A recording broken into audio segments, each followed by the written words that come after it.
Alright lads, so recently we did get the release of the new No Affiliation Senkamon quest, and with that we're here to attempt the quest once more, this time only using resurrectable characters. At this point, the series itself is almost over. We have one more tower left to go after beating this. That's whenever they decide to add the human Senkamon affiliation quest. But for this quest, we have to use no affiliation units, which right now has been like the boogeyman of this entire challenge, because there aren't that many no affiliation characters to begin with, let alone ones that resurrect, especially recent ones that are actually good. Now, we do have the movie banner resurrecting later this month, and hopefully, eventually, sometime this month too, we can get Bandit Witch resurrections, which would make this challenge a lot easier, but since we have access to the tower, let's see if we can beat it with the character we do currently have access to. So first up, for stage number 1, mission set 1, we are going to be bringing Dark Rukia. I am very fortunate to have this character, because again, I just very rarely ever pulled movie characters. I have to buy this character pack. But let me quickly correct the build, that way we can actually get a better damage output, because we're probably going to need it considering that we are using quite the odd character.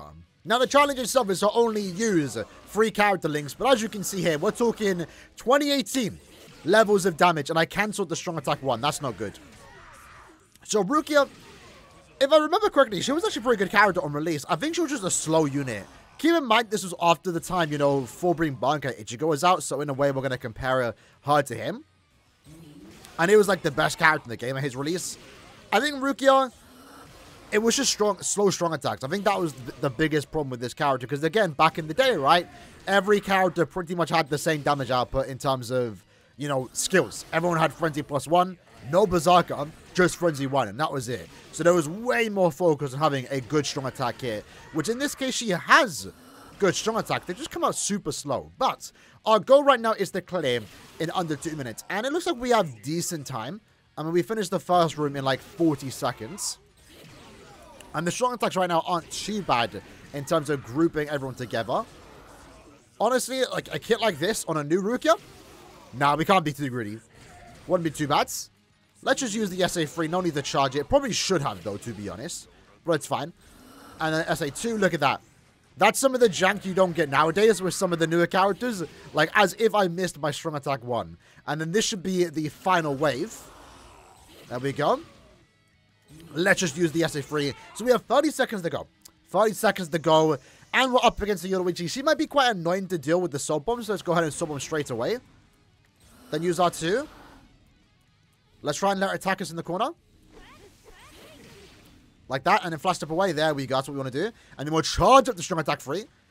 Let it off. And then hopefully this kills.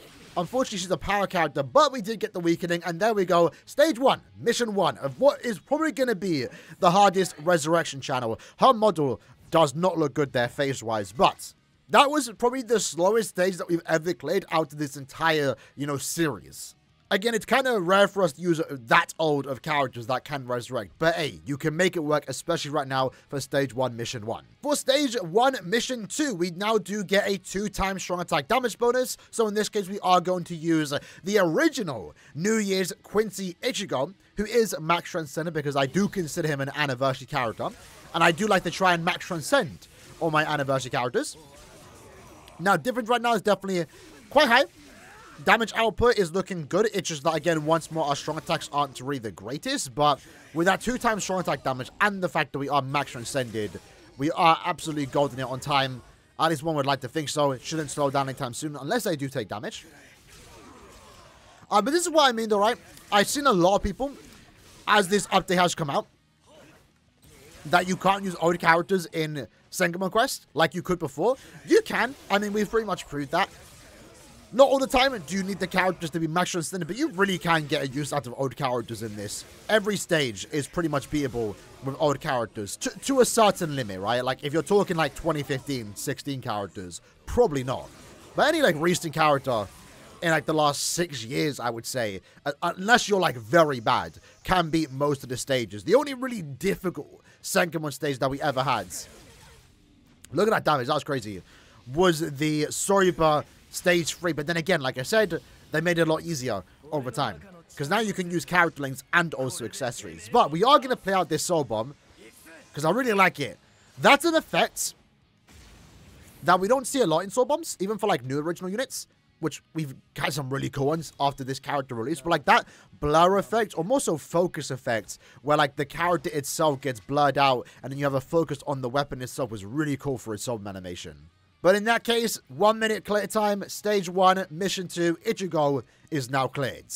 Onwards into our next quest. In this case, we are going to use Hikone, the Can't Feel on World version, which remember, this character did get a really good resurrection in terms of getting Frenzy +2. We are up against Soipers. Then again, our increased chance is only against Technique Soipers, so we don't get to see that. But nonetheless, this is an example of a character that got a pretty good upgrade in terms of damage output upon resurrecting, so this should make this stage a lot easier. And while Killer isn't that important, it's still, you know, kind of nice to follow through. Look at that. Yeah, this is way better. Let's go down here and use our SA3. Because, yeah, there are enemies that spawn behind. Again, love that strong attack free. Look at that. 12 seconds and we're already into the second room. This should be quite the easy stage 1 mission 3. Or just mission 3 in general. Let's just group them all up and then boom. Again, really like that character. Strong attack free. Really cool unit. Again, very curious to see what this character would look like if we ever see it Can't Be What animated. Because Hikone's resurrection, this form, if that's what you call it, there's no like design. I don't think it was ever like described in the novel. Maybe it was, but you know, if you have access to the Bleach Brave Souls art book, there's a lot of different concepts of what this character would end up looking like. So my question is, are they just going to go with the BBS design if we ever did get Can't Be What adapted into an anime, or would they do their own thing? Because again, I don't know if is this form set in stone. I assume it would be. But we have no idea how much involvement Kubo had on the character design. It might have just been strictly K-Lab. But maybe I'm waffling on. Maybe this is just going to be the actual design when it does get animated. I'd be curious to see that. If it was, though, I wouldn't mind it. It's a cool design. Either way, that's stage 1, mission 3. So for stage 2, mission set 1, in this case, we are up against holo enemies. So in this case, we're going to use specifically holo killers. Again, we don't need to bring characters with killers, but for characters like this that, again, don't have the highest damage output, we're going to take all the damage that we can get. So let's jump into it using Ginzuru. All right, here we go. So damage output shouldn't be too bad. I'm pretty sure Ginzuru did...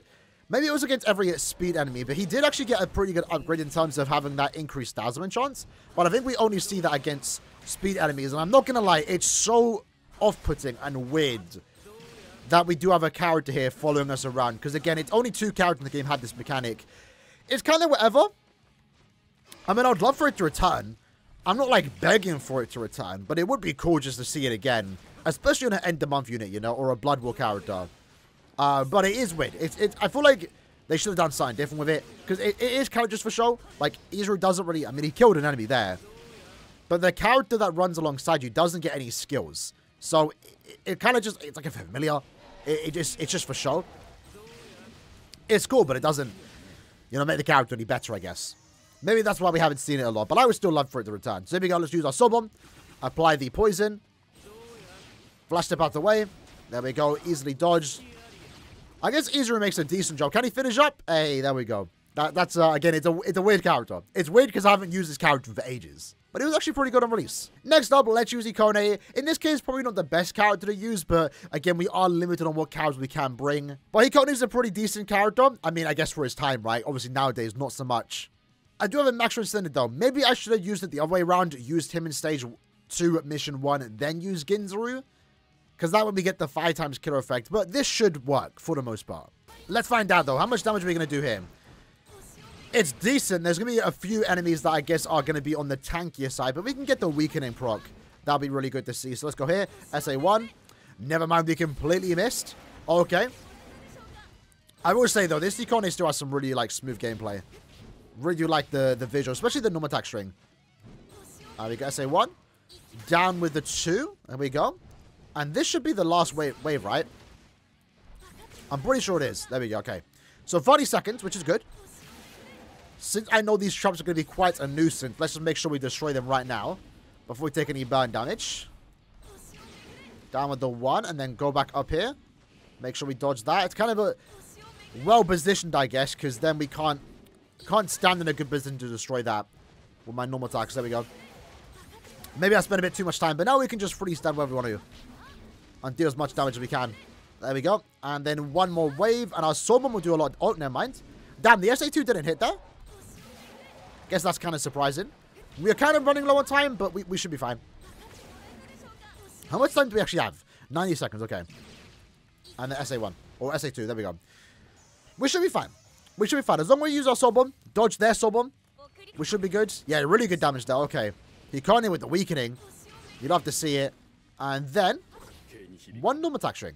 And then going into stage 2 mission set 3, in this case, we do have to limit our character links here. But we also do now get a 2 times normal attack damage bonus. So in this case, out of all resurrectable characters that are no affiliation, of course we are going to bring Tokinada, which was perfectly lined up with the fact that we just used Hikone, so it's a good coincidence. And with Guard Break, and I also have not fixed the character's bonus abilities, but Guard Break and the kit that we do have, and Max Transcendence, not like it matters though. We're doing a lot of damage here. Yeah, we should definitely clear this in under a minute. Might be one of the few characters in the game right now for Resurrections that can beat this in under a minute. I'm actually not sure what other character I would have used if I did not have Tokinada, but look how quick that was. Look how quick that was. And then we get to use our Soul Bomb, which does apply the weakening. We're going to have to play out though. Such a good Soul Bomb. I would love to see Tokinada attack though, if we ever got a remake, but I mean, it's been years. I can't be too picky. But I would love a remake of Tokinada. And then look at that, 2. Was that even 2 attacks? I think it was 1 attack and Aizen gets put down. There we go. Stage 2. Mission set 3 done. Thanks to Tokinada. That honestly could have been one of the more difficult stages. But Tokinada is still an absolute beast.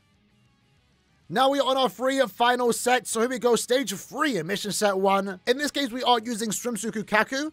We have 2 minutes to go, but we do have an Araki killer, so that does help us out, where this character probably needs all the damage we can get. Especially because, for as far as I remember, she has a very wonky kit. Most of with that strong attack too, it's like a Platinum Vortex, but it doesn't have a crazy range to it.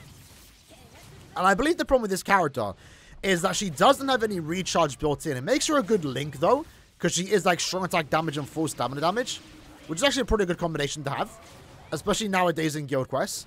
But it doesn't do her any favors, you know? I mean, maybe it does. I don't know. With the strong attack kit, I think it's fine. And I guess our normal attacks are doing a bit more damage. So, first stage, done in 30 seconds. Not too bad. We just got to make sure we don't take any damage here. Let's plant the SA2. Use our normal attacks. Let's make sure we destroy this trap. I'm not going to waste time and take hit by a trap. We'll play the safe game. And then, there we go. SA1. Yeah, that wasn't too bad. I thought this would be a lot slower. But I guess the killer effect does actually help us out here. So, let's go here. SA3. Does that paralyze? It doesn't, but we'll Soul Bomb. Damn, that barely did anything. Okay, our summon does not hit hard. Let's make sure we destroy these traps. And then get in the corner. Fortunately for us, Lolly is like a Meadow Exchange character from like 2015. So we don't really have to do much to dodge a Soul Bomb attack, you know. Let alone her attacks as well. And then trap her in the corner of the SA3. There we go. Not too bad. Not too bad. Stage 3, mission set 1, 1 minute and 18 seconds. Going into stage 3, mission set 2, however, we do get a melee attack damage bonus. In this case, as I'm using Sanosuke, I don't quite get that. Well, actually, my strong attack 2 does, and I've actually worked on this Sanosuke because he's a very powerful link for the speed attribute. So are we on a ranged character once more? He's a recent resurrectable unit. He got a very good damage upgrade. Frenzy +2, a lot of Berserker, a lot of full stamina, an actual solid upgrade. And that's going to help us out with this quest, despite the game wanting to technically for us to bring a melee character. So with that in mind, does this one-shot? Pretty much does. And he actually has a really good barrier effect, I must say. Again, this is kind of like, how do I say it? He was kind of a whatever character. It's like, no one really cares about Natural that much, let alone his brother, of all people. And it's, in a way, it's kind of surprising he even got a character in the first place, if I'm being honest. But I welcome it. It was cool to get a new character in game, you know? Someone that you never saw before. Someone that you might not even know that much about. Because I know not everyone's read the novels. I know I personally haven't. I tried to, but I never finished it. It's really good, though, from what I've read, like the first volume. And then we'll just get the Soul Bomb. Have a safe distance, and then finish up with the strong attack 1. You know what? For a character that basically did nothing, I think, in the novels besides heal someone, I think maybe Shuhei, I think they did a pretty decent job. But yeah, that was super easy. Again, thanks to his upgrade, 35-second clear time. And then last but not least, in this case, we started off with Kukaku. We're ending it with Kukaku. I guess we can bring a strong attack character here, but, you know, a normal attack damage character I'm sure will work, especially because we are up against Arrankas. Now, Arrankas in particular don't actually have melee guard. It's one of the just few affiliations that just don't have that. They only guard against range characters. So even though we don't have guard break here on the character, it doesn't matter. We don't technically need it. And that's why a few characters around this time, when guard break was starting to become a bit of the norm, some of them didn't get it because they technically didn't need it. Characters like, you know, Thousand Year Battle or Soifon, for example, are examples of that, where they were fine without it. So somehow we did a pretty decent job dodging all these traps. Fortunately, didn't get frozen here. I think if we did get frozen, we might be immune. I'm actually not too sure. But this character should technically want to be used in the melee Arranka guild quest, and that guild quest does have freeze immunity. So I think for this strat, we're just going to use our Soul Bomb straight away. And kind of just stall it out. Probably rely on the burn damage. Oh, damn, I need to restart. I could restart the entire quest, but you know, I don't want to... We're pretty good on time right now. I'm not worried about, you know, beating it last second. We should be good here. Let me just get extra space. And then let Lolly do the attacks. Look at that. That should be a free kill. Never mind. Let's dodge. There we go. 8 seconds. And then finish up with the 2 final normal attacks. So, I mean, I'm not surprised we were able to beat it, but we've gone ahead and done it.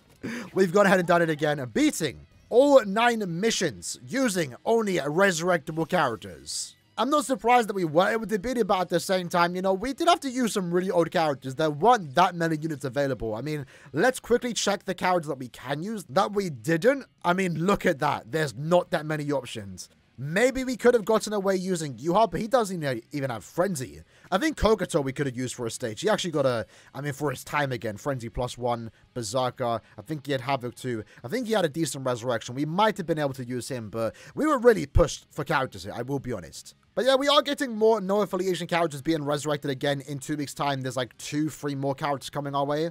So that would also make this challenge significantly easier. And that's also not even mentioning Comfy World Round 10, Kugo, and also Tsukishima. They will eventually get resurrected, also further making this challenge a lot easier. But I guess if anything, maybe we come back to this when we do get the human Senkaman quest, but also more stages, right? Remember, these Senkaman towers have 3 stages each, but we'll see how long that takes, but they did announce we are getting more stages eventually. So anytime the missions do reset, that's also 30 extra orbs, on top of the 90 we get per tower. But that also means for me to come back and try that challenge again, more difficult content, using once more resurrectable characters. So there you go, hope you guys enjoyed the video, beating no affiliation Senkaman quest once more, only using resurrectable characters. There's one more challenge to go, and I guess we'll only wait until we see how long it takes for us to get the human Senkaman quest.